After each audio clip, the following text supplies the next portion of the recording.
Satu. Halo Ganesha, selamat siang waktu Belanda dan selamat malam waktu Indonesia.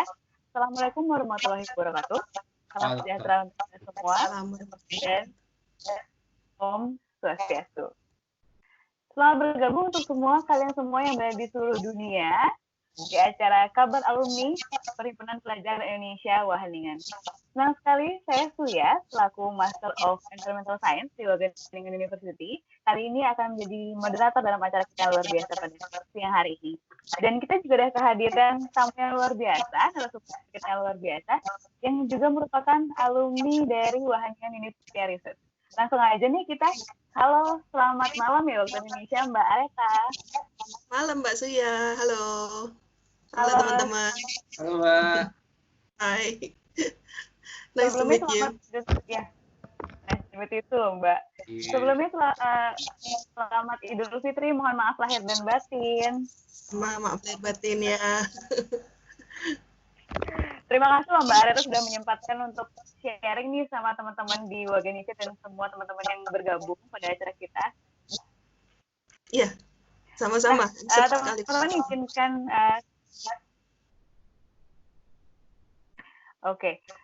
teman-teman izinkan Suya dulu membacakan profil singkat dari Mbak Areta ya. Nah, Mbak Areta sendiri bernama lengkap Dr. Areta Aprilia ST.MSc. Kali ini Mbak Areta telah bekerja sebagai Environmental Specialist and Business Development Officer di CDM Smith Indonesia, di mana berpusat di Boston, US.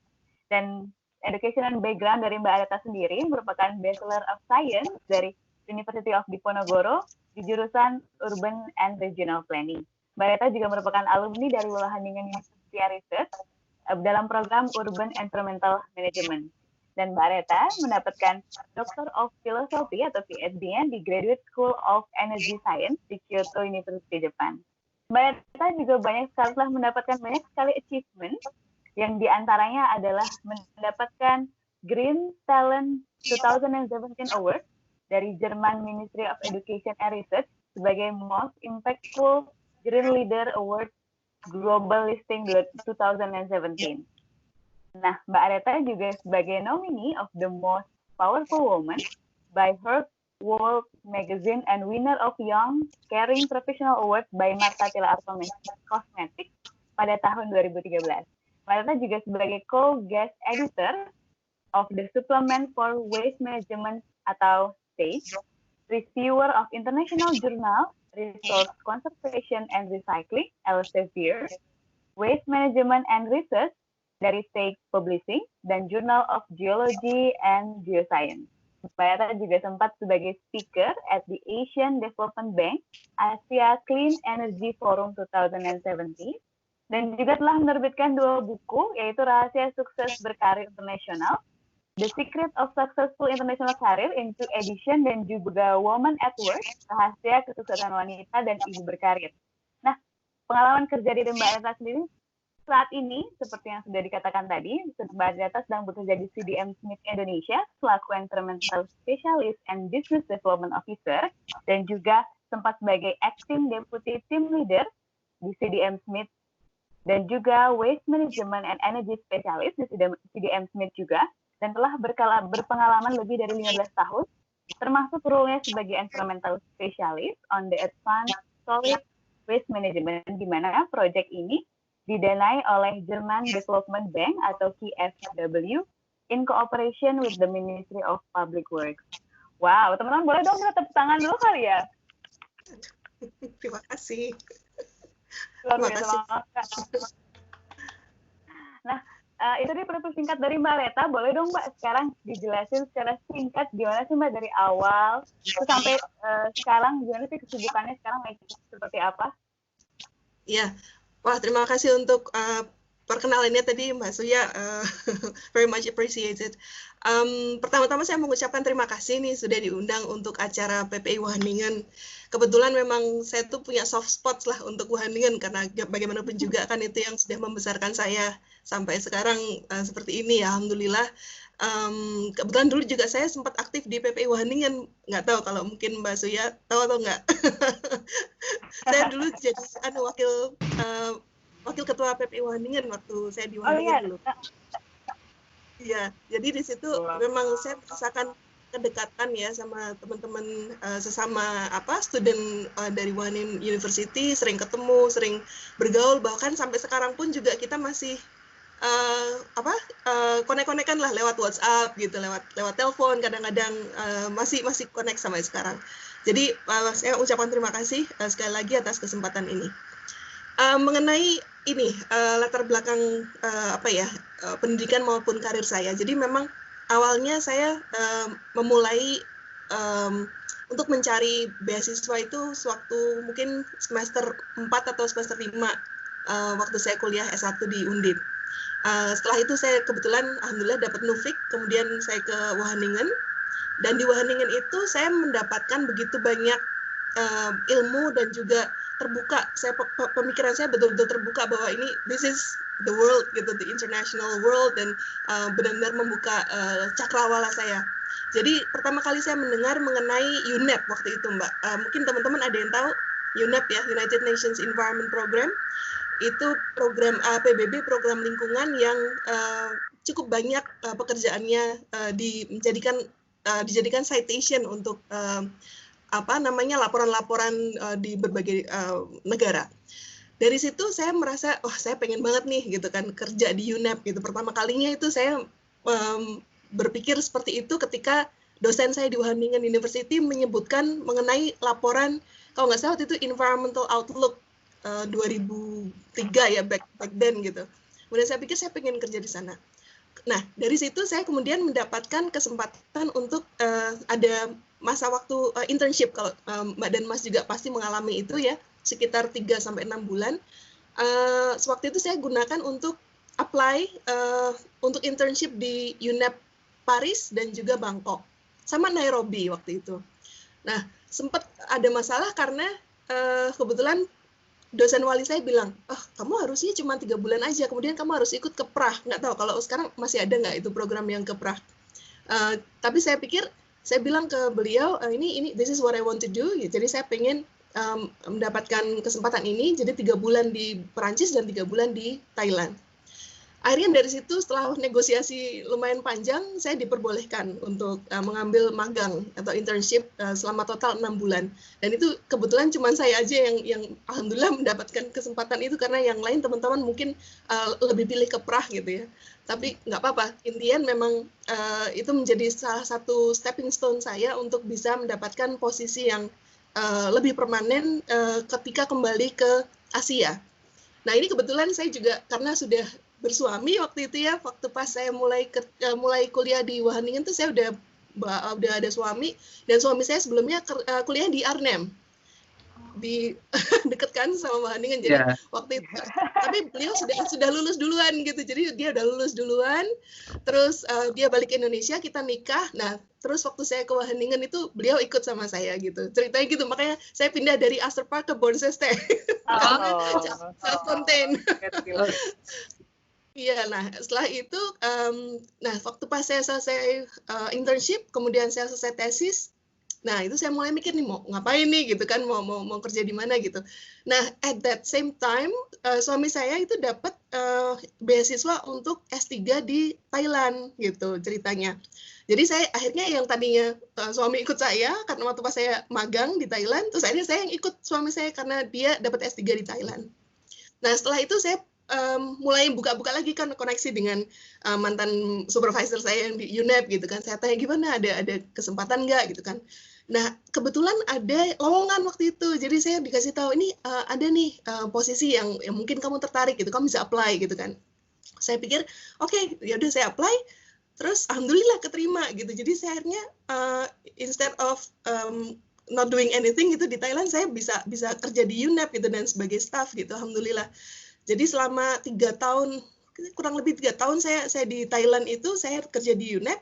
Nah, pertengahan mulai saya karir mulai dirintis, itu suami saya kemudian setelah selesai S3 dia dapat postdoc di Jepang, di Kyoto. Akhirnya pindahlah kita ke Jepang. Sebetulnya go with the flow sih, Mbak. Jadi memang alhamdulillah, tapi memang kan karena ya namanya kita sudah berkeluarga kan pasti harus ada compromise ya. Jadi kita ya sudahlah ngikutin gitu arusnya. Oke, jadi akhirnya saya ikut sama beliau. Beliau jadi postdoctoral researcher di Kyoto, dan saya kemudian mikir lagi nih mau ngapain lagi nih gitu kan. Di Jepang gitu. Kemudian saya mulai cari-cari kesempatan untuk S3. Nah, dari situ terus saya mulai cari beasiswa, mencari profesornya gitu kan. Ada beberapa yang saya approach, dan akhirnya yang positif itu yang di Graduate School for Energy Science, itu namanya Prof. Tetsuo Tezuka. Beliau akhirnya mau carry me under his wing gitu istilahnya ya. Jadi beliau mau menjadi supervisor saya, dan setelah itu saya bisa apply untuk beasiswa. Nah, dari situlah saya mulai kuliah S3, sembari saya juga di waktu luang saya menjadi konsultan juga untuk Mitsubishi Research Institute Tokyo waktu itu. Jadi ada beberapa reports yang saya bantu mereka untuk susun. Kebetulan karena juga ini kebetulan networking itu memang sangat-sangat penting, dan ini nanti mungkin kita akan bahas lebih lanjut ya. Karena kebetulan rekan saya yang dulu di UNEP itu dia bekerja di MRI itu, di Mitsubishi Research Institute. Jadi dari situ beliau mau mengontak saya karena kebetulan memang laporan itu terkait dengan waste management dan water management di Indonesia. Gitu. Jadi saya sempat beberapa bulan ikut mengerjakan proyek dengan beliau.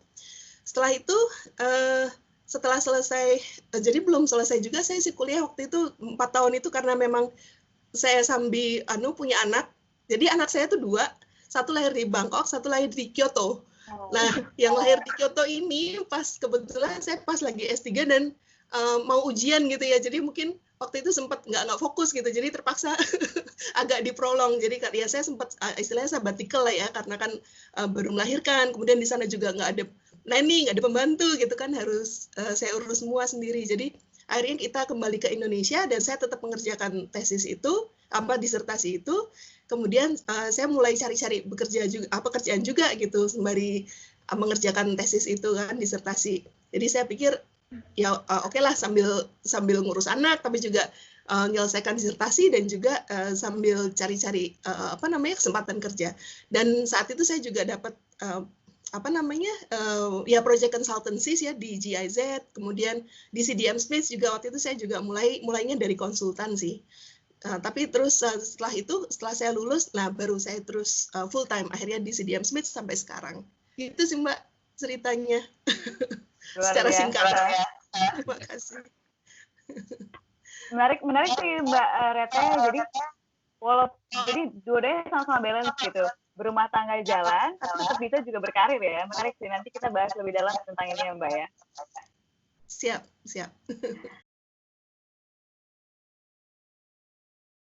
Nah, saya juga nggak sendirian. Saya juga ditemenin sama 2 teman-teman dari PPI Wageningen. Ada Intan dari Master of Geoinformation System. Dan juga Science. Dan juga ada Bagus dari Master of Biosystem Engineering. Mas Bagus. Hai. Nah, jadi teman-teman, kita juga sudah menghimpun banyak sekali pertanyaan untuk Mbak Reta yang telah dicantumkan atau di-post di Instagram PPI Wageningen. Dan langsung aja nih Mbak Reta, sudah siap belum nih dicerca dengan banyak pertanyaan ini ya? Nah, siap. Bring it on. Karena banyak banget yang penasaran dan terinspirasi banget sama Mbak Reta. Alhamdulillah. Oke, boleh dong pertanyaan langsung aja. Intan mungkin? Ya Mbak, ini mungkin aku nanya dulu ya Mbak ya pertama nih. Mungkin kan di Indonesia ini kan tren untuk lulusan PhD kan sebagai tenaga akademik nih Mbak. Tapi kenapa akhirnya Mbak Reta memilih untuk bekerja di perusahaan internasional? Terutama ya perusahaan internasional ini kenapa Mbak? Ya, jadi memang gini Mbak, memang ada shifting ya sekarang. Jadi kalau dulu memang kecenderungannya kalau PhD, postdoc itu kemudian akhirnya bekerja sebagai dosen gitu kan. Tapi saya melihat kebetulan waktu pas dulu di UNEP, baik di waktu saya di UNEP internship di Perancis maupun di Bangkok, itu banyak sekali yang posisi manajerial itu mereka punya PhD gitu, mereka doktor. Dan saya melihat juga waktu di UNEP Bangkok terutama ada salah seorang perempuan yang saya idolakan ya, kebetulan beliau waktu itu masih Deputy Director untuk UNEP Regional Office di Bangkok. Beliau orang Bhutan dan beliau seorang PhD lulusan nggak salah Amerika. Dan saya melihat memang kalau perempuan mau mempunyai the same level playing field dibandingkan laki-laki, kita harus punya kelebihan memang. Maksud saya, memang biasanya kalau UN tuh kan ada tulisannya kan women are encouraged to apply gitu kan, tulisannya gitu. Tapi sebetulnya if you work there, you will find out sebetulnya bahwa memang laki-laki masih lebih menjadikan preferensi, terutama apabila kualifikasi dan jenjang pendidikannya sama, itu lebih dipilih laki-laki sebetulnya malah justru karena mereka tidak akan melahirkan, kemudian tidak perlu ngurus anak ya, jadi istilahnya bisa full speed gitu loh untuk pekerjaan itu. Kalau di luar negeri memang, dan itu teman saya yang sekarang beliau juga udah menjadi pejabat di UNDP di Bangkok bilang seperti itu. Jadi kalau kamu mau get ahead sebagai seorang perempuan, kamu harus punya pendidikan lebih dibandingkan teman sejawat kamu gitu. Jadi dari situ saya merasa ternyata bukan cuman dari seorang PhD tuh nggak cuman ngajar aja, tapi memang kalau untuk PhD yang lab based gitu ya, jadi misalnya sangat-sangat teknikal atau harus penelitian yang akademik, itu memang mungkin lebih cocok untuk researcher atau dosen. Tapi kalau seperti kita, saya lihat tadi teman-teman sharing kan ada yang dari environmental science gitu, itu kayak seperti saya nih kayaknya gitu. Jadi kita tuh kan sebetulnya tidak hanya bicara tentang academic world ya, tapi kan lebih aplikatif, ya nggak sih? Misalnya climate energy nexus, atau energy water nexus, atau urban planning and energy nexus, whatever lah. Itu semuanya tuh sebetulnya aplikatif untuk pekerjaan-pekerjaan yang technical dan non-academic kalau saya pikir malah. Jadi kita lebih fleksibel sih Mbak. Dan alasan saya kenapa kok saya akhirnya bekerja di CDM Smith, karena saya merasa saya cocok dengan corporate culture-nya. Kebetulan waktu sebelum ada WFH ini, itu saya juga sudah bisa waktu itu negosiasi dengan atasan saya untuk bisa bekerja 3 hari di Jakarta dan 2 hari remote gitu. Kebetulan karena rumah saya di Serpong, jadi kan menghemat waktu untuk commute kan. Jadi saya pikir udahlah, karena saya juga masih ada anak-anak gitu, anak-anak masih yang satu 8 tahun, satu 13 tahun gitu. Jadi waktu itu saya pikir ya udahlah biar balance gitu antara bekerja dan juga menjadi seorang ibu. Jadi saya pikir dari situ kebetulan atasan saya bilang oke, ya sudahlah, boleh, nggak apa-apa asalkan kamu deliver gitu kan. Kebetulan bos saya orang Amerika dan dia memang udah result based aja gitu Mbak. Jadi you don't have to be at the office all the time, tapi yang penting deliverables-nya bisa di-deliver on time gitu dan kualitasnya bagus, itu aja. Jadi itu sih Mbak alasan saya kenapa kok bekerja di sini sekarang. Oke, mungkin nyambung juga sama pertanyaan kedua kita nih Mbak. Kalau menurut Mbak Arta sendiri secara general itu, apakah ketika kita mempunyai gelar PhD membuka kesempatan yang lebih besar sekarang di dunia internasional ini Mbak?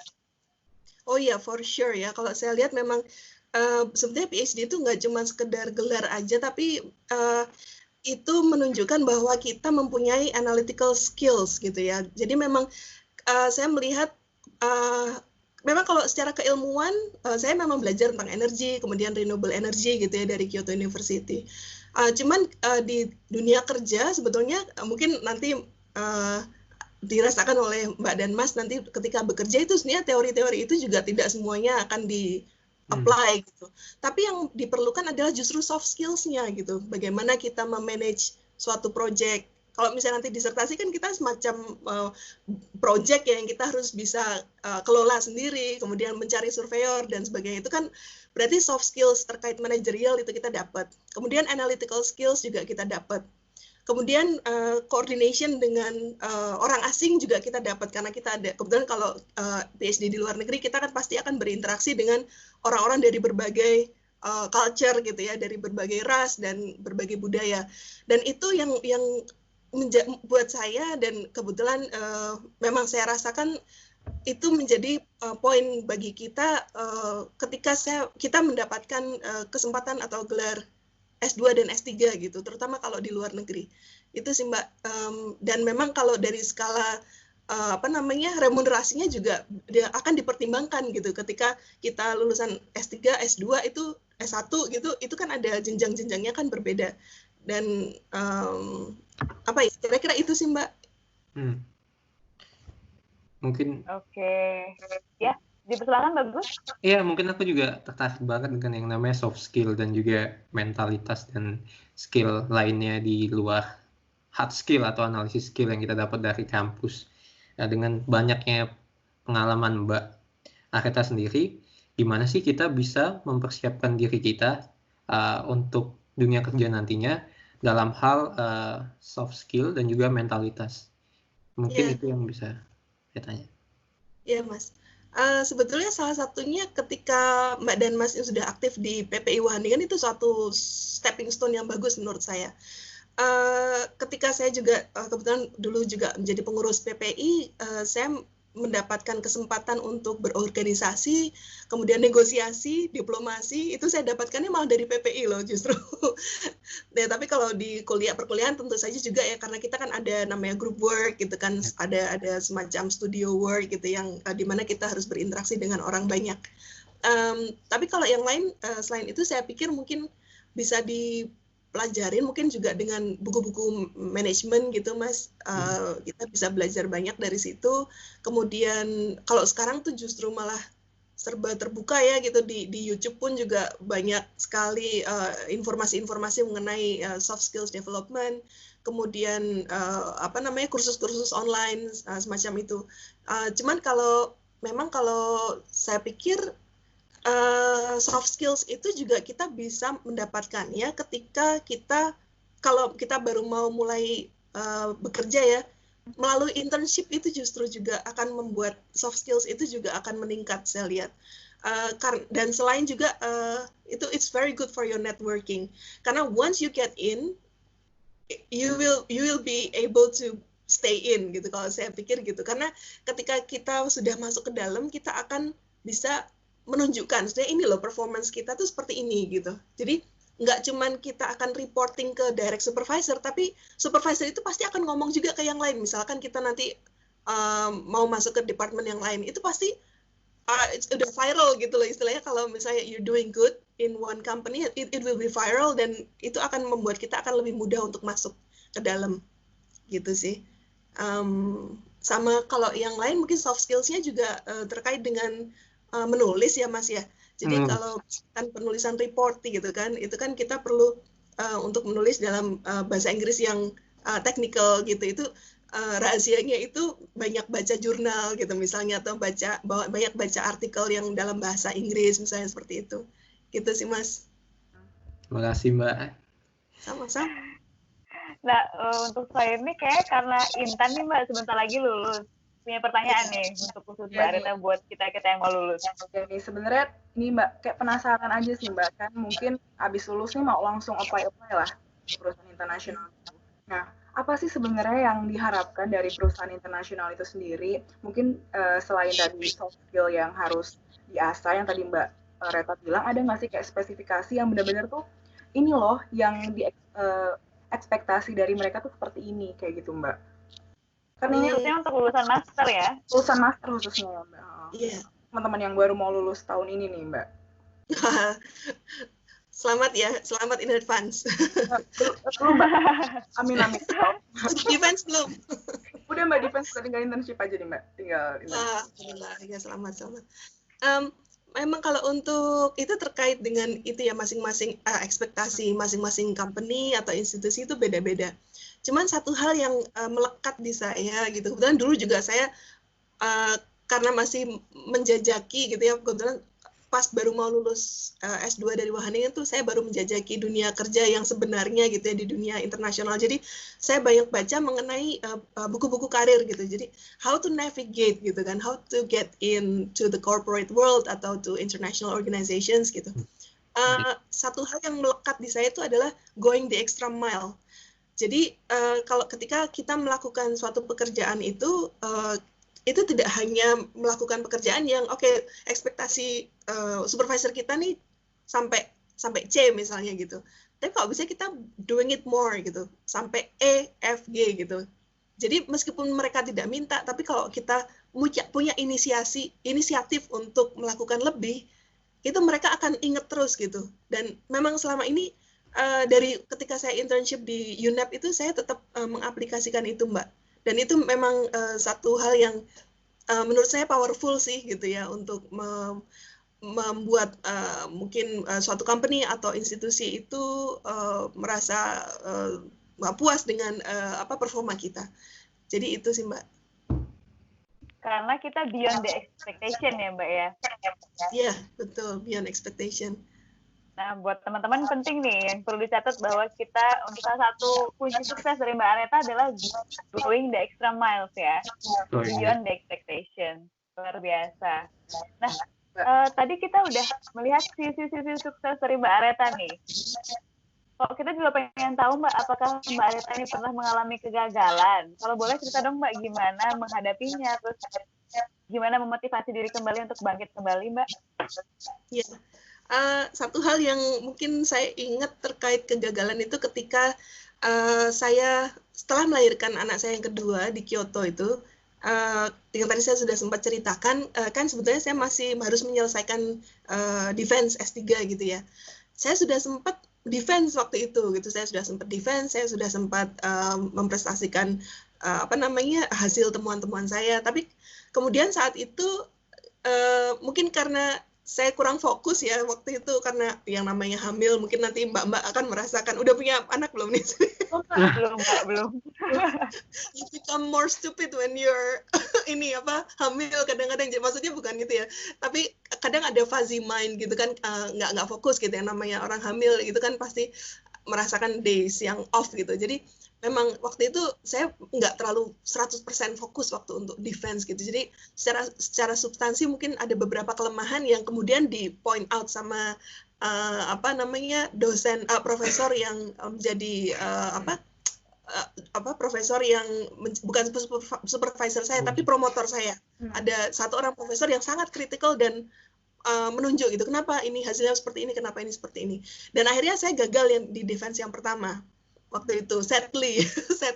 Padahal itu it would have been perfect karena itu tahun ketiga dan udah it was about time for me to graduate. Cuman waktu itu ya karena kondisi seperti itu, jadi akhirnya saya gagal yang pertama kali gitu, yang defense pertama kali. Dan saya waktu itu cukup crush ya, terus terang gitu. Tapi ya sudah, nggak apa-apa ya. Udah, saya berusaha untuk bangkit. Saya bilang ke profesor saya, Tezuka Sensei, saya bilang, Prof, saya balik ke Indonesia dulu karena ini kebetulan suami saya juga perlu balik ke Indonesia. Ya kebetulan kita udah 10 tahun di luar kan waktu itu, karena pertimbangan orang tua gitu. Akhirnya kita kembali ke Indonesia. Jadi profesor saya bilang, ya sudah, kamu kerjakan aja, selesaikan disertasi kamu dari Indonesia gitu. Saya bilang oke gitu. Terus kebetulan profesor saya tuh baik banget. Jadi waktu pas saya selain beliau sering ke Indonesia untuk asistensi gitu, saya juga diundang ke sana, dibayarin sama kampus gitu untuk ke sana selama 2 tahun itu. Saya di accommodate untuk bolak-balik dari Jakarta ke Kyoto gitu. Alhamdulillah. Nah dari situ sih akhirnya mulai tumbuh ini ya Pak, semangat lagi gitu. Untuk menyelesaikan disertasi. Tapi kalau ada yang bilang memang PhD itu at some point ada masanya ketika kita berpikir kita mau quit gitu, dan itu normal katanya. Jadi waktu itu sempat juga terpikir dan katanya PhD itu juga permanent head damage gitu, jadi udah pusing banget ya. Tapi akhirnya bisa menyelesaikan itu dan on time sih, maksudnya setelah selesai menyelesaikan reportnya, kemudian saya sampaikan ke profesor saya asistensi berkali-kali ya, akhirnya yang defense yang kedua saya lulus gitu. Ya intinya memang kalau orang Jawa bilang tamblek gitu ya. Kalau ada rejection gitu, memang kita harus selalu siap dan jangan patah semangat gitu aja, tetap semangat gitu. Luar biasa. Gimana ke teman-teman, dengar-dengar ada yang mau langsung PhD kayaknya ya? Oh, Apakah Guys, setelah mendengar apakah semakin semangat atau gimana nih? ada sih yang bikin penasaran nih Kak Surya nih. Aku kayak penasaran banget sama perannya Mbak Reta ini. Maksudnya gimana sih Mbak cara Mbak kan sebagai wanita nih, wanita karir, sebagai ibu juga, sebagai istri. Nah, gimana nih menyeimbangkan peran antar masing-masingnya, apalagi kan sekarang kerja di perusahaan internasional, pasti workload juga tinggi. Nah, gimana nih biar jadi salah satu motivasi gitu, Mbak? Maksudnya walaupun aku nanti bisa sebagai seorang ibu dan juga bisa sebagai wanita karir juga gitu loh, Mbak. Tanpa melupakan peran satu sama lainnya, kayak gitu. Gimana cara? Nah, itu dibahas di buku saya yang ini. Iya. Women at Work. Jadi yang buku saya yang pertama itu yang Raspberry. Raspberry itu singkatannya Rahasia Sukses Berkarir Internasional. Itu karena pertama saya merasa orang Indonesia tuh jarang sekali ada di kantor-kantor United Nations di luar negeri. Jadi waktu saya di UNEP di Perancis itu yang orang Indonesia itu cuma ada 2 orang. Satu seorang senior IT officer dan saya gitu.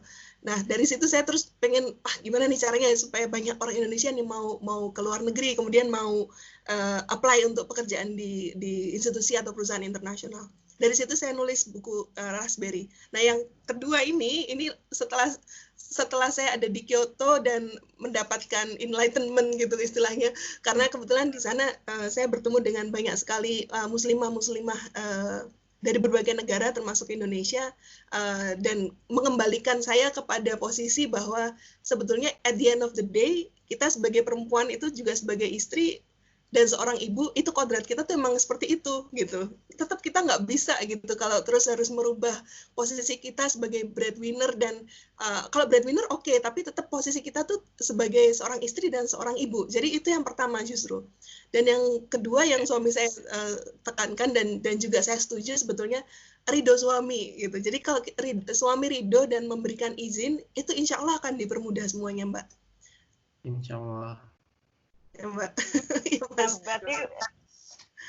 Berarti nggak cuman Mbak Intan aja yang bisa belajar, saya juga bisa belajar ya, Mbak. Jadi saya nanti jadi suami, saya bisa ngasih ridho ke istrinya.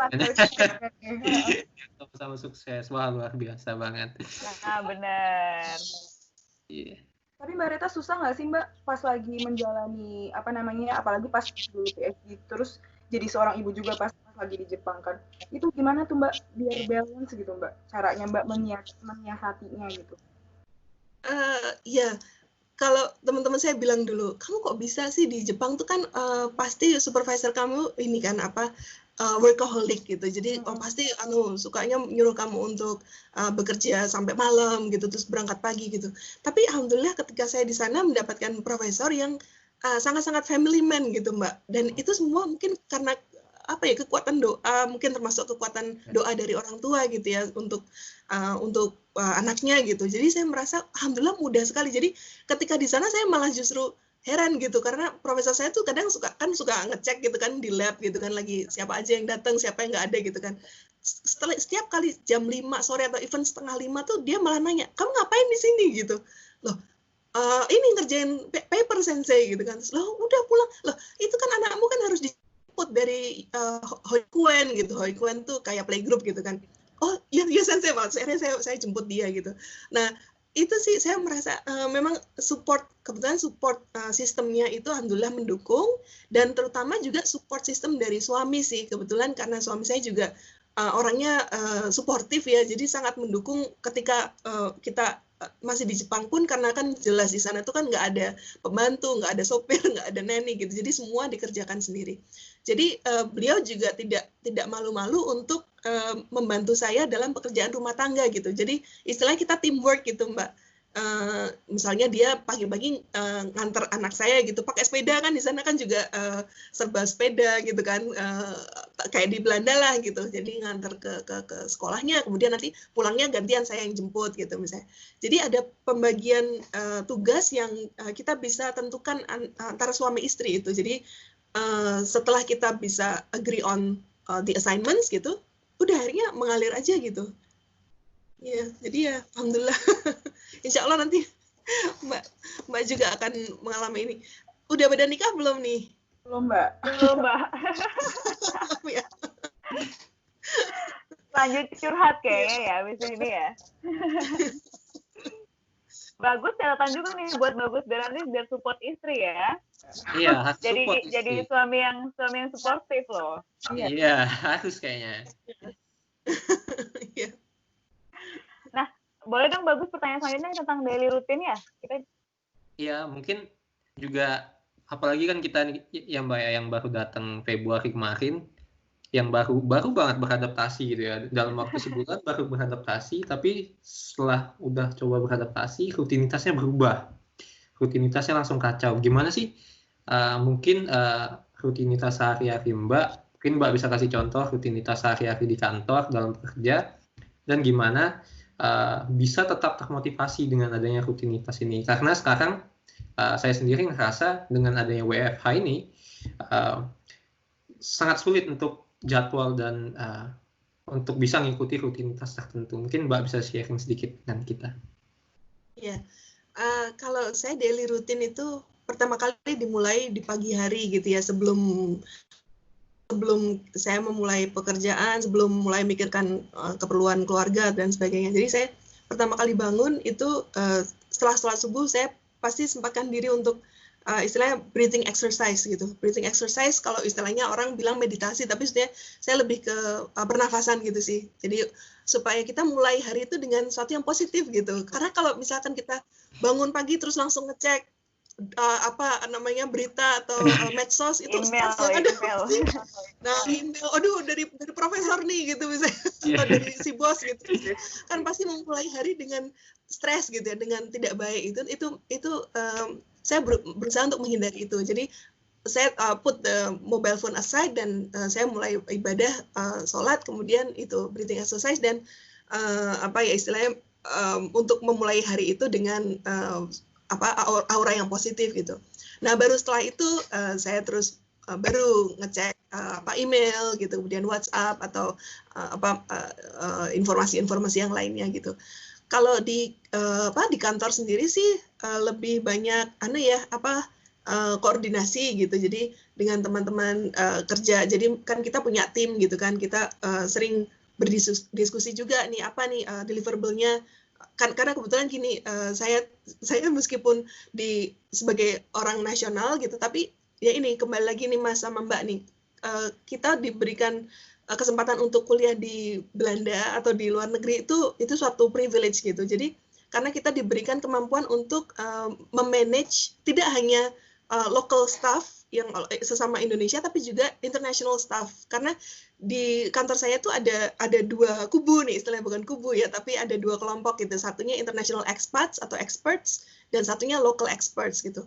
Dan kadang itu tidak bisa begitu aja mereka bisa merge gitu. Dan saya juga masih berpikir mungkin inilah tugas kita nih gitu untuk bisa memfasilitasi gitu antara yang international dan national experts. Jadi saya lebih banyak jadi fasilitator juga untuk mengkoordinasi gimana ekspektasinya dari international experts terkait dengan apa reports atau presentasi yang harus kita lakukan gitu. Nah dari situ sih terus selain itu day to day lebih banyak juga nulis report gitu sih Mas. Jadi progres dari laporan yang perlu kita sampaikan ke klien kayak gitu. Terus selain itu juga saya sekarang juga lagi sibuk untuk menyusun proposal untuk proyek-proyek yang baik ada di Indonesia juga dan juga Asia maupun di Middle East gitu. Jadi ada proyek yang di Pakistan, kemudian Yordania, kemudian ada yang di Asia Selatan dan sebagainya. Jadi kita juga lagi develop itu sih. Dan itu lebih banyak dilakukannya seperti ini online gitu. Jadi teleconference gitu. Karena kebetulan tim saya juga karena ada COVID-19 ini pada pulang ke negaranya masing-masing gitu. Pada balik ke Kanada, ada yang ke Amerika, ada yang ke Jerman gitu. Jadi at the end of the day memang kesulitannya adalah untuk melakukan teleconference dengan waktu yang cocok untuk semua gitu. Dan akhirnya memang jadi shifting ya seperti ini. Jadi telekonferensi saya sering malam-malam kayak gini nih, bahkan pernah sampai jam 12 malam gitu untuk bahas proposal gitu kan. Karena timnya itu tidak hanya dari Amerika Jerman, tapi ada juga yang waktu itu di Jordania, kemudian ada yang di India gitu. Jadi ya itu memang challenge-nya di situ. Tapi memang kita dengan ada kondisi COVID-19, bahkan sebelum ada COVID-19 pun saya juga sudah pekerjaannya seperti itu ya, karena memang dengan global office kita memang harus siap dengan perbedaan waktu itu tadi. Tapi memang kuncinya kita harus agile dan versatile aja sih, fleksibel. Jadi bekerjanya juga mungkin udah 9 to 5 is obsolete sekarang ya. Jadi kita mungkin bisa aja 11 to 8 misalnya atau gimana, tapi yang penting deliverables-nya bisa di-deliver dengan baik. Gitu sih, Mas. Oke, jadi mungkin lebih fleksibel juga ya Mbak sekarang ya. Tapi kalau weekend gitu sekarang di dunia kerja atau karir internasional tuh gimana sih kalau jam waktu atau work-life balance-nya itu seperti apa mungkin? Apakah di weekend tetap masih melakukan project karena mungkin waktunya itu masih kurang bisa mencocokkan dengan yang di luar sana atau bagaimana itu Mbak? Ini yang saya suka dari bekerja di perusahaan internasional atau institusi internasional. Mereka itu sangat mindful dengan work-life balance. Oke. Jadi ketika weekend ataupun even Eid holiday gitu ya, mereka nggak berani kontak saya sebelum saya memberikan approval gitu. Bahkan waktu itu ada kalau nggak salah Ascension of Jesus Christ ya waktu itu kenaikan Isa Al-Masih kalau nggak salah. Saya tuh malah lupa gitu loh. Malah Laura rekan kerja saya di Amerika bilang, Rita, I know that tomorrow is a public holiday for you gitu. Saya mikir, public holiday apa ya? Kayaknya lebarannya masih beberapa hari lagi gitu. Tapi dia bilang, iya ada. Terus makanya saya malah Google gitu, saya cari, oh ternyata kenaikan Isa Al-Masih karena terlalu kelamaan di rumah jadi lupa hari gitu kan. Nah akhirnya juga dia bilang gimana bisa nggak tapi terserah kamu, it's okay kalau kita nanti bisa telekonferensinya setelah kamu selesai public holiday gitu ya, setelah kamu Eid holiday. Tapi saya bilang ya saya sih bisa dikontak kapan aja in a way, karena kan deadline-nya waktu itu kebetulan agak mepet gitu ya, kita cuma punya sebulan untuk menyusun sebuah proposal gitu kan. Jadi saya bilang you can contact me gitu, meskipun itu liburan tapi saya available gitu. Gitu sih Mas, itu kembali juga masuk going the extra mile itu juga sih, kita jadi mungkin memberikan versi seperti itu sih. Nanti bisa misalnya kita bisa compensate waktunya gitu, misalnya nanti ketika hari Senin atau pas hari kerja kita bisa shift kan, jadi karena udah weekend kerja yang ini nanti, yang hari ini nanti kita bisa lebih fleksibel waktunya. Jadi itu kan kembali ke kita lagi gimana ngaturnya. Gitu. Ya menarik. Mungkin dikembalikan ke Mbak Suya. Oke. Dari Intan ada pertanyaan lagi? Ini untuk Mbak. Mungkin ini ya Mbak, sama kan masih banyak juga nih adik-adik tingkat yang pastinya pengen nih berkarir di perusahaan internasional juga kayak Mbak Reta gitu. Selain tadi yang Mbak udah bilang, ada nggak sih kayak pesan-pesan lah ibarat kata sama rahasia sukses di balik Mbak Reta yang bisa berkarir di perusahaan internasional ini, kayak gitu Mbak? Ada nggak nih Mbak? Iya. Kata-kata positif gitu Mbak yang bisa bikin kita, mungkin aku juga pernah ngerasain down pas lagi ngerjain tesis, pas lagi internship, terus kayak takut mau nge-apply ke perusahaan internasional, nanti apakah sesuai ekspektasi mereka atau enggak, buat memotivasi kita nih biar semakin yakin kalau oke, kita harus unit position kayak gitu Mbak. Iya. Iya, saya pikir memang kalau teman-teman ini kebetulan kan memang kalau saya lihat tuh waktu S2 itu memang peak momennya, jadi golden period gitu, karena kan itu akan menentukan nanti kita mau kemana gitu kan. Jadi memang you feel like you're in an intersection gitu kan. Pasti saya juga waktu dulu ngerasain seperti itu. Mungkin satu hal yang bisa saya berikan semacam masukan, pilihlah tempat untuk magang di mana Mbak dan Mas ingin bekerja. Jadi tadi saya sudah menyampaikan pengalaman saya waktu di magang di UNEP itu kan. Itu memang tidak hanya di UNEP, pastinya entah di perusahaan asing yang lainnya. Itu saya pikir ketika kita masuk di dalam dan kita sudah mengenal banyak orang di situ, dan ketika kita performance-nya bagus, kita pasti akan bisa mendapatkan kesempatan untuk posisi-posisi yang lebih permanen di situ.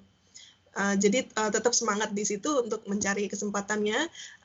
Dan untuk skripsinya juga waktu itu gini ceritanya, waktu pas saya menyelesaikan tesis S2 saya, itu saya memilih tesis yang temanya juga hampir sama dengan proyek yang dilakukan di UNEP, di mana waktu itu mengenai sustainable consumption itu masih relatif baru ya, sustainable consumption and production itu masih hype gitulah istilahnya, tahun 2004-2005 itu. Jadi waktu itu saya pilih sustainable consumption untuk tesisnya, dan ketika saya cari-cari magang itu saya cari perusahaan atau institusi yang juga sedang melakukan proyek di bidang itu. Dan akhirnya memang kebetulan ada di UNEP tuh lagi ada Project Sustainable Consumption in Asia, waktu itu dilakukan di UNEP di Bangkok, di bawah supervisi dari UNEP DTIE di Prancis. Jadi akhirnya saya apply di 2 tempat itu, dan pas, jadi karena kebetulan juga saya memilih tesisnya itu juga mengenai sustainable consumption yang di Thailand gitu. Jadi waktu saya ke Thailand itu nggak cuma sekedar magang aja, tapi saya juga menggunakan waktu yang cukup singkat tapi padat itu 3 bulan untuk melakukan survei juga di Thailand gitu. Di Bangkok, kebetulan di Bangkok juga ada teman sesama mahasiswa Wageningen University, kebetulan kakak kelas saya, tapi beliau juga mengambil tema proyek mengenai sustainable consumption, dan beliau membantu saya untuk mencarikan surveyor mahasiswa gitu yang bisa membantu saya untuk melakukan survei di beberapa supermarket yang ada di Bangkok. Jadi gitu Mbak, kira-kira memang kita harus bisa berpikir efektif dan efisien, karena cukup singkat ya, kalau internship dulu itu cuma 3 bulan gitu di setiap tempat gitu. Jadi tapi itu benar-benar it really turn my life around gitu. Memang makanya I feel so indebted dengan Wageningen University dan profesor-profesornya dan juga teman-temannya gitu ya. Sekarang pun networknya juga masih sangat kuat gitu. Itu sangat-sangat luar biasa. And you will feel that when you come back to Indonesia, dan ketika ikut event-event yang diadakan oleh NESO, Nufik gitu ya. Itu senang banget ya gitu. Jadi dan satu hal lagi, stay in touch with your friends gitu, stay in touch with people who you graduate with gitu.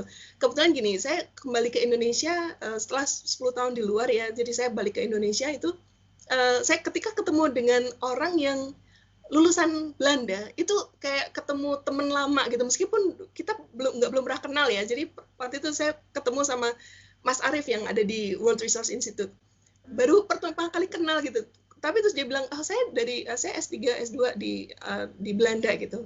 Terus, oh iya Mas, iya saya juga itu. Udah jadi kayak saudara gitu, kayak nggak pernah nggak ketemu gitu, jadi kayak deket banget gitu, dan enak gitu. Dan dari situ kita enak banget ngomong masalah project gitu kan, kerjasama dan sebagainya. Itu itu nggak bakalan didapatkan ketika kita nggak dapat kesempatan untuk kuliah di Belanda atau di luar negeri gitu. Jadi harness it gitu. Jadi dan ya yang jelas teman-teman perlu bersyukur, banyak-banyak bersyukur karena mendapatkan kesempatan yang tidak semua orang itu mendapatkan kesempatan yang sama.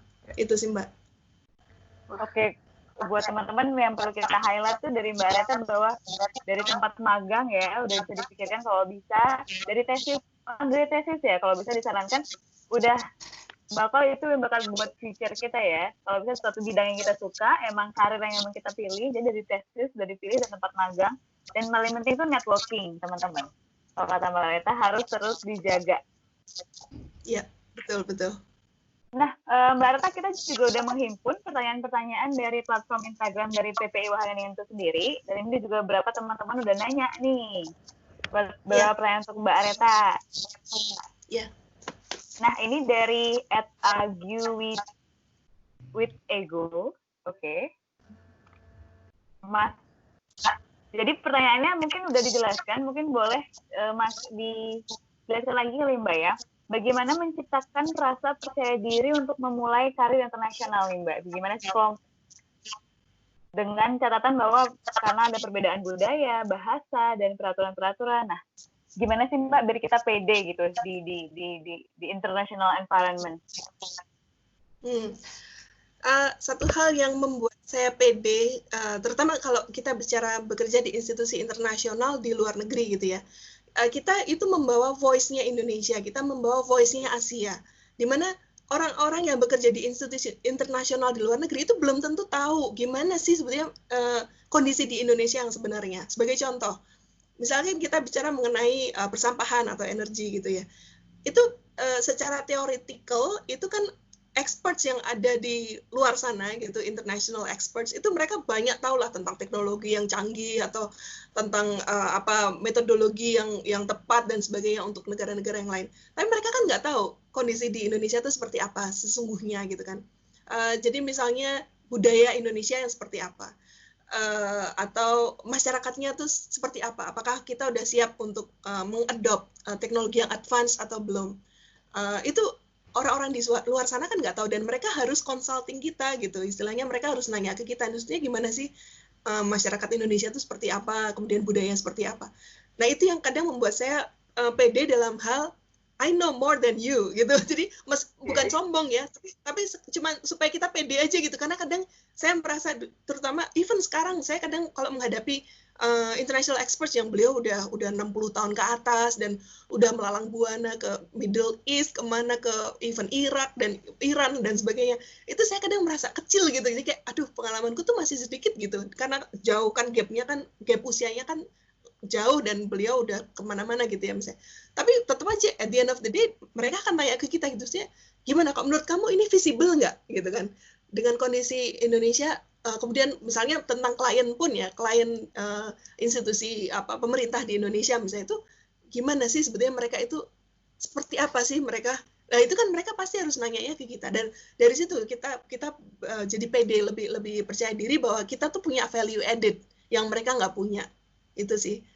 Kemudian mungkin hal yang lainnya yang perlu dipertimbangkan adalah mungkin kemampuan kita untuk berkomunikasi gitu ya. Kita mungkin perlu ya itu kalau itu lebih ke jam terbang sih Mbak, saya pikir ya, tapi nanti lama-lama pasti akan terasah juga sih ketika kita di-expose di suatu institusi di mana kebanyakan isinya orang-orang non-Indonesia, pasti kita akan istilahnya dipaksa untuk bisa mengadopsi tingkah laku yang sekiranya tepat untuk environment seperti itu. Jadi kira-kira seperti itu sih Mbak. Oke, semoga Mas yang bertanya nonton ya nanti ya. Dan Mbak ada satu lagi pertanyaan, mungkin singkat aja ya. Ini dari @saifurify. Jadi lebih ke kalau seandainya kita bekerja di perusahaan internasional yang berlokasi di Indonesia. Nah, seberapa besar sih Mbak feedback-nya untuk Indonesia sendiri gitu loh? Untuk perusahaan internasional ini feedback ke Indonesia itu seberapa besar Mbak? Oke, jadi kayak kontribusinya gitu ya? Iya, kontribusi benar. Jadi memang kalau perusahaan ini kebetulan Smith ini kebetulan adalah suatu perusahaan engineering gitu, consulting engineering, dan kita memberikan service untuk melakukan baik itu studi atau feasibility yang nantinya itu akan bisa menjadikan rekomendasi bagi klien kita. Bisa jadi itu kliennya pemerintah Indonesia sendiri gitu, misalkan yang untuk saya yang KFW sekarang itu memberikan advisory kepada Kementerian Pekerjaan Umum gitu misalnya, itu nanti Indian juga hasilnya akan dipakai juga gitu untuk Indonesia. Kemudian di project saya yang sebelumnya itu yang MCA Indonesia itu mengenai renewable energy di Indonesia, dan jadi memang at the end of the day waktu itu ada beberapa proyek yang kemudian didanai oleh MCC. MCC itu institusi dari Amerika yang memberikan funding untuk implementasi proyek-proyek energi terbarukan di Indonesia, terutama di rural areas, di perdesaan gitu yang masih belum connected dengan listrik gitu contohnya. Jadi memang kalau yang operasinya di Indonesia akhirnya ya memang kontribusinya banyak ke Indonesia, tapi kebetulan karena ini yang untuk proyek-proyek yang Asia ini juga akhirnya di-pool ke saya dan ke tim saya yang di Indonesia. Akhirnya selain kita mengerjakan proyek di Indonesia, juga kita mengerjakan proposal maupun proyek-proyek di luar negeri, termasuk yang misalnya di South Asia atau di Timur Tengah gitu. Gitu sih Mbak. Baik, kontribusinya tetap besar ya Mbak ya untuk Indonesia. Iya. Nah, ini juga ada pertanyaan, tapi sepertinya sudah dijawab tadi ya. Jadi kita untuk Mbak Lina Hidayatur tentang terberat saat S2 S3, jadi udah dijawab, jadi nanti bisa nonton ini kita ya, video kita. Oke, karena waktu, boleh dong kalau misalnya Intan dan Dea Bagus, emang ada pertanyaan, dipersilahkan mungkin singkat untuk Mbak Areta nih sebelum kita mengakhiri sesi kita. Mungkin satu lagi deh Mbak. Satu Ya, lagi. silakan Mbak. Monggo. Atau ini mungkin bakal buat titik langkah aku selanjutnya juga gitu kan, sebagai ya nanti calon bekerja gitu. Tapi di titik mana akhirnya Mbak bisa memutuskan, oh oke, saya lanjut PhD. Kenapa nggak pada saat itu Mbak ya langsung aja bekerja di internasional, langsung harusnya udah bisa kan tanpa harus PhD. Kenapa akhirnya Mbak memutuskan, oke, saya PhD kayak gitu? Iya. Waktu itu simple sih, karena di Kyoto itu nggak terlalu banyak institusi internasional. Adapun UNEP itu cabangnya di Osaka, Mbak, dan agak jauh dari di mana kita tinggal waktu itu. Tapi sempat juga sih saya datengin waktu itu ke UNEP Osaka, saya ketemu dengan waktu itu acting directornya UNEP Osaka. Tapi waktu itu memang beliau bilang, udah kamu selesaikan dulu aja S3 kamu, baru nanti kamu bisa apply gitu. Jadi malah di-encourage untuk udah kamu S3 dulu gitu. Nggak tahu somehow kok malah arahannya seperti itu gitu. Jadi saya pikir oke, dan kebetulan memang untuk kesempatan kerjanya terbatas ya, kembali lagi karena di Jepang, di Kyoto nggak terlalu banyak institusi ini. Jadi akhirnya saya cuma bisa consulting aja tadi itu yang dengan Mitsubishi Research Institute itu. Dan juga jadi semacam language reviewer untuk jurnal internasional yang kebetulan itu juga base-nya di Kyoto. Ya dari situ memang mungkin memang jalannya ya, nggak tahu, tapi memang saya pikir waktu itu suami saya juga bilang udahlah S3 aja gitu sembari ngisi waktu, dan kebetulan ini ayah saya juga beliau support saya banget untuk udah S3 aja gitu, pokoknya yang namanya pekerjaan itu nanti malah datang ke kamu kalau ketika kamu sudah mendapatkan pendidikan yang lebih, nanti work will come to you gitu, beliau bilang gitu. Kebetulan almarhum seorang profesor gitu, jadi beliau mungkin juga ada keinginan supaya anaknya inilah. Tapi memang dulu ya itu kembali lagi sih Mbak, masalah kesempatan. Cuman memang saya sempat terpikir juga sih, pengen juga sih cari pekerjaan gitu, dan bahkan sudah agak menyayangkan waktu itu kenapa waktu itu kan karir saya di UNEP udah mulai ramping up gitu ya, udah mulai berkembang gitu, jadi agak sayang untuk meninggalkan itu. Tapi ternyata it was a good choice gitu. Akhirnya saya memutuskan untuk ikut suami dan bisa S3 gitu ya, alhamdulillah. Alhamdulillah. Kalau dari Bagus? Mungkin sedikit kepo aja sih Mbak. Iya Mas. Sekarang kan lagi rame-ramenya itu revolusi industri 4.0 gitu ya. Sebenarnya udah sejauh mana sih khususnya di bidang environment gitu ya, implementasi big data ini atau data-data ini di Indonesia khususnya, karena kan mungkin kita yang lebih butuh banyak data gitu. Kalau di luar negeri mungkin udah fasilitas atau infrastrukturnya udah established. Kalau di Indonesia sendiri tuh sudah sejauh apa ya Mbak? Kayak gitu. Dan mungkin ya kalau yang tentang data, big data, it's not my expertise ya. Cuman kalau saya lihat memang sekarang arahannya mengenai industri 4.0 itu memang lagi didengung-dengungkan gitu ya. Even dari presiden juga pernah menyampaikan soal itu gitu. Cuman kalau untuk implementasinya mungkin kayak kita kan belum pakai kayak semacam AI atau apa yang advance itu belum ya. Jadi lebih ke menggunakan efisiensi gitu ya, lebih ke efisiensi dan efektivitas penggunaan resources untuk manufacturing misalnya seperti itu. Itu sudah menjadi istilahnya companies udah mengimplementasikan hal-hal tersebut. Sebagai contoh ini ada satu pabrik sepatu internasional yang manufacturing company-nya ada di Indonesia. Itu sudah mengimplementasikan bagaimana caranya untuk zero waste, contohnya seperti itu. Oke.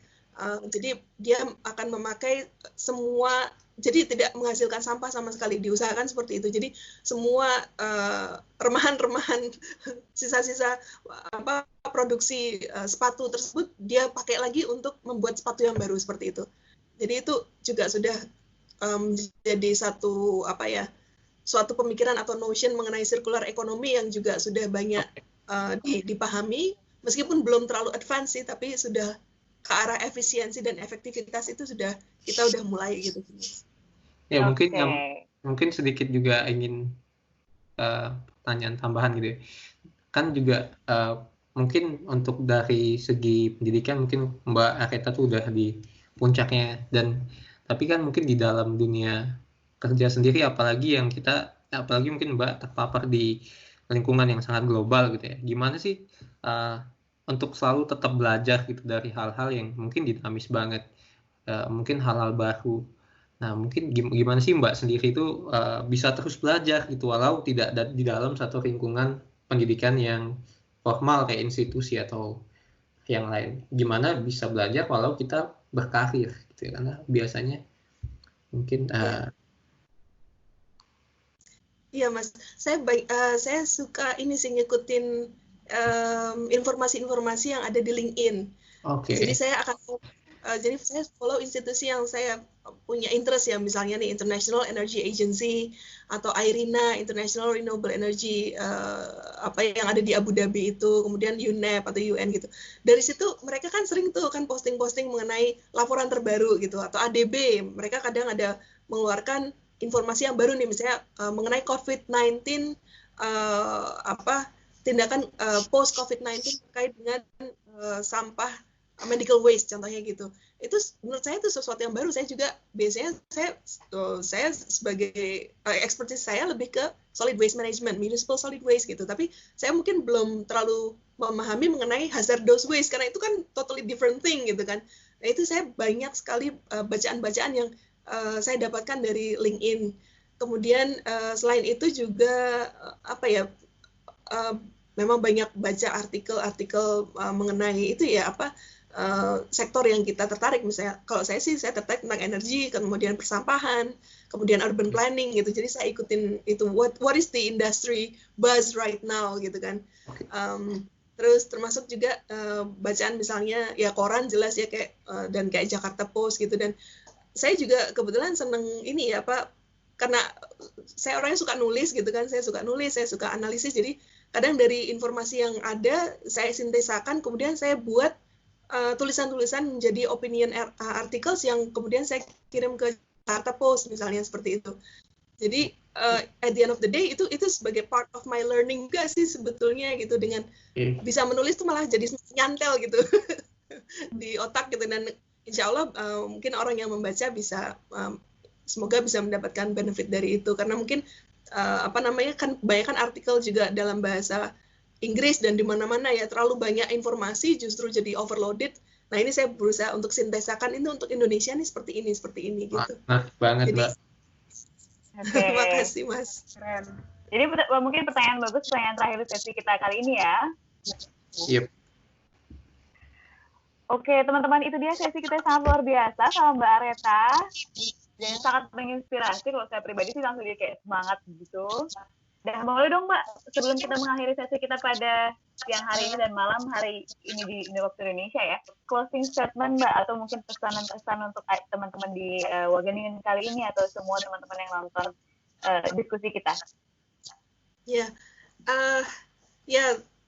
Pertama-tama saya ucapkan terima kasih sekali lagi atas kesempatannya, dan saya hanya ingin menyampaikan ini meskipun sekarang seluruh dunia kita mengalami kesulitan karena adanya COVID-19 gitu ya, tapi saya hanya ingin memberi semangat nih ke teman-teman baik yang ada di Indonesia maupun yang terutama yang ada di luar negeri untuk tetap semangat gitu, kita tetap optimis dan tetap berpikir positif bahwa ini hanya temporary gitu ya, insya Allah nanti kondisinya akan lebih baik lagi. Dan sembari kita berada di rumah, kemudian mungkin study from home atau working from home, gunakan kesempatan itu untuk menambah skills kita juga. Jadi banyaklah mungkin membaca buku-buku manajemen misalnya, atau buku-buku yang bisa menambah wawasan kita, kemudian membaca artikel-artikel yang mungkin bisa menambah cakrawala kita, dan mungkin dengan sharing seperti ini juga salah satu hal yang positif, kita juga bisa mendapatkan saling sharing informasi, sharing knowledge gitu ya. Sekarang kan juga banyak tuh podcast, kemudian seperti ini ya, live discussion seperti ini yang dengan tema-tema yang macam-macam itu. Jadi jangan gunakan waktu sia-sia gitu, karena ini meskipun ini suatu kesulitan gitu ya, kita harus terkungkung istilahnya di rumah, tapi sebetulnya ini juga bisa blessing gitu. It's not a curse, but we can turn it around as a blessing gitu, karena kita jadi punya banyak waktu untuk taking care of ourselves juga gitu. Kita bisa belajar hal-hal yang baru, kemudian kita juga bisa refleksi juga gitu kan, mengenai kehidupan secara overall, ataupun juga tentang apa nih yang akan kita lakukan next-nya, apa nih setelah kita lulus S2 nih, mau kemana, mau apa. Itu kita gunakan waktu untuk kontemplasi. Jadi ya insya Allah nanti kalau kita berpikir positif dan tetap semangat, nanti akan tercapai semua cita-citanya gitu. Amin. Oke, sekali lagi kami dari Perhimpunan Pelajar Indonesia Wageningen sekali lagi mengucapkan terima kasih yang sebesar-besarnya untuk Dr. Arita Aprilia, STMSC, yang telah meluangkan waktunya untuk sharing sama kita dan menginspirasi teman-teman yang ada di sini walaupun dimanapun yang menonton video kita. Dan kami juga mengucapkan terima kasih kepada teman-teman yang sudah meluangkan waktunya untuk memberikan pertanyaan dan juga sudah menonton. Kami juga mohon maaf atas kesalahan-kesalahan yang sengaja maupun tidak sengaja. Dan untuk itu kami dari PPI Wageningen menutup acara diskusi kita pada siang hari ini. Kami tutup dengan wabila taufik wal hidayah. Wassalamualaikum warahmatullahi wabarakatuh. Selamat siang dan Om Santi Om. Sampai jumpa di kabar alumni selanjutnya. Dadah. Here we go. 3, 2, 1.